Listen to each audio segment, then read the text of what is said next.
Hello everyone, আমি তোমাদের প্রিয় বৃষ্টি আবারও একটা নতুন ব্লগ ভিডিও নিয়ে চলে আসলাম।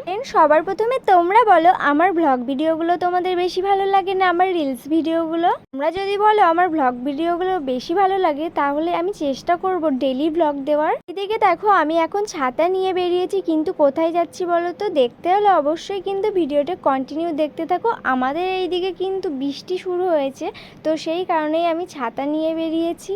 এখন বৃষ্টি খুব একটা জোরে পড়ছে না, কিন্তু ওই যে বান্ধবী দেখো আমার জন্য অনেকক্ষণ ধরে দাঁড়িয়ে আছে, আমার একটু লেট হয়ে গেল। আর কেউ আসবে না, আমরা দুজন মিলেই যাচ্ছি বাজারে। আমার কিছু জিনিস কেনার আছে আর ওরও কিছু জিনিস কেনার আছে, তো সেই কারণেই আমরা দুজন মিলে এখন চললাম বাজারে। প্লিজ তোমরা আমার ভিডিওর আশেপাশের ব্যাকগ্রাউন্ডের আওয়াজগুলোকে ইগনোর করে যাবে।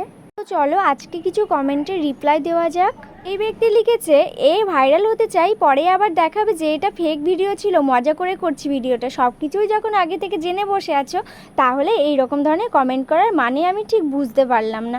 সবাই সব কিছুই জানে আবার কিছুই জানে না। কিছু মানুষ আছে ভালো ভিডিও বানায়, সেই ভালো ভিডিওগুলো নিয়েও তারা রোস্ট করে, এটা ওটা কথা বলে। আমি বুঝতে পারি না মানুষ কেন এরকম হয়। যাই হোক, আমি চলে এসেছিলাম বাজারে। সবার প্রথমে মা কালীকে আমি দর্শন করে নিলাম। তারপরে এই যে এটা আমাদের সর্বমঙ্গলা ঘর, এখানে ঠাকুর রয়েছে, মহাদেব রয়েছে, তো তাদেরকেও একটু প্রণাম করে নিলাম। আর এখন যাচ্ছি বাজারের দিকে, দেখি কি কেনা যায়। আর এই দেখো প্রথমেই চলে আসলাম একটা কসমেটিকের দোকানে। এখানে আমি অনেক কিছু দেখছিলাম। আর এই যে দোকানদার বসে বসে ফোন ঘাটছিল, তোমরা কিন্তু অনেকেই চেনো আমাদের এখানে আর কি যারা থাকো। আমি এত হাসছিলাম কেন বলো তো? আমি যে ভিডিও বানাই সেটা আমাদের মুড়াগাছাতে অনেকেই চেনে, আবার অনেকে আমাকে জানেও। তো এই কাকু আমার ভিডিও কিছুদিন আগে দেখেছিল, তোমরা দেখেছিলে যে ভিডিওটা ভাইরাল হয়েছে, তো সেই ভিডিওটাই কাকু মনে হয় দেখেছিল, দিয়ে আমাকে বলছে তুই ভিডিও বানাস তাই না, তোর বিয়ে ঠিক হয়েছে?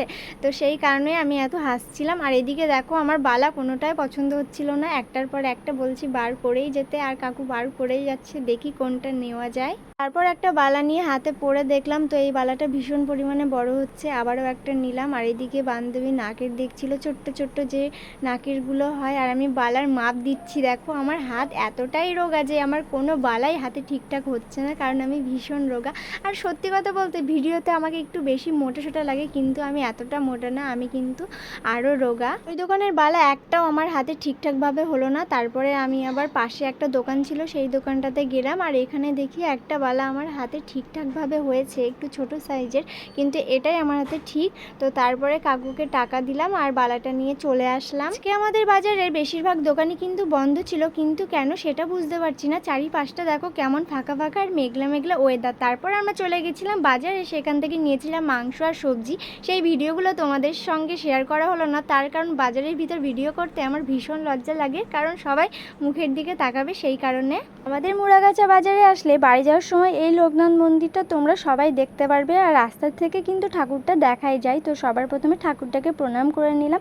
তো আমরা এখন যাচ্ছি বাড়ি, আর অনেক কিছু কেনাকাটাও হয়ে গেছে। আর এইদিকে দেখছি বৃষ্টিটাও থেমে গেছে, তো আমার পায়ে লেগেছিল, সেই কারণে আমার হাঁটতে একটু কষ্ট হচ্ছে। তো এই যে আমরা এখন চলে যাচ্ছি বাড়ি। তো তোমাদের সঙ্গে দেখা হবে নেক্সট একটা ভিডিওতে। আর তোমরা কিন্তু কমেন্ট করে বলতে ভুলো না যে আমার ব্লগ ভিডিওগুলো কেমন লাগে। টাটা সবাইকে।